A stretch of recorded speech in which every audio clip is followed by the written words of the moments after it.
Alors salut à tous, cette semaine un petit tour sur Excel où on va parler d'un raccourci clavier qui défonce qui s'appelle CTRL-E.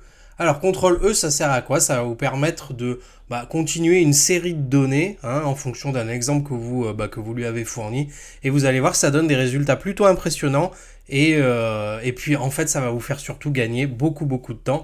Vous allez voir c'est vraiment très simple à mettre en place. Alors avant de commencer, si le contenu vous plaît, le petit abonnement, le petit pouce de soutien. Bienvenue aux nouveaux et aux anciens. J'espère que tout va bien. Et puis on va commencer tout de suite. Alors, j'ai par exemple un tableau comme ça avec des noms, des prénoms. Et je vais vous montrer déjà ce que le CTRL-E peut faire de manière basique en termes de série de données à continuer. Donc pour que ça marche, on va d'abord mettre le tableau sous forme de tableau comme ça. On va prendre...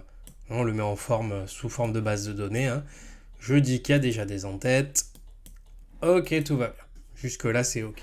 Et je vais lui montrer l'exemple. Par exemple, je vais lui dire que moi, ce que je veux dans cette case-là, c'est le prénom, comme ça, et le nom. Donc, vous voyez, j'inverse volontairement. Comme ça, vous allez comprendre. Et après, en fait, il me suffit de me mettre là et d'utiliser donc le raccourci clavier CTRL plus E.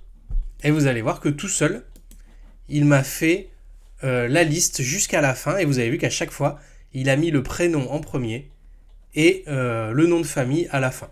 Vous voyez, il suffit de lui montrer le premier, de faire CTRL-E et lui après, il se charge de faire le reste. Plutôt cool, hein? Alors, plus impressionnant, vous allez voir, on va faire un truc encore plus cool. Je vais prendre une deuxième feuille où il y a les mêmes gars, tant qu'à faire copier-coller. Je vais mettre sous forme de tableau, comme vous savez faire. Comme ça, jusque là, il n'y a rien qui change. Et vous allez voir, on va faire encore un truc plus fort. Au lieu de nom complet, on va mettre par exemple adresse mail. Admettons, c'est la liste de mes salariés et je veux faire une liste de leurs adresses mail respectives dans ma boîte.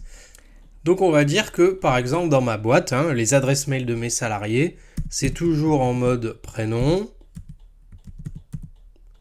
point, nom, et arrobase, donc j'ai même mis un point entre les deux, arrobase, donc formation.fr. Voilà, admettons ma boîte c'est formation.fr et je décide que tous mes salariés, ils vont avoir une adresse mail de cet ordre-là. Ah bah regardez, je vais faire CTRL-E et vous allez voir que il m'a bien pris, et pourtant c'est dans l'ordre inverse, il m'a bien pris prénom.nom, arrobase formation.fr et comme ça, il m'a complété l'ensemble de mon tableau. Donc vous avez vu, CTRL-E, un raccourci clavier qui défonce, qui va vous permettre de gagner beaucoup de temps et de continuer comme ça des longues séries de données et en lui montrant le début. Il suffit que vous lui montriez le début, CTRL-E, et lui va vous répercuter le machin jusqu'à la fin.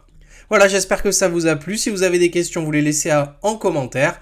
Abonnez-vous, mettez la cloche. Moi, je vous souhaite une très bonne fin de journée. Portez-vous bien et à la semaine prochaine.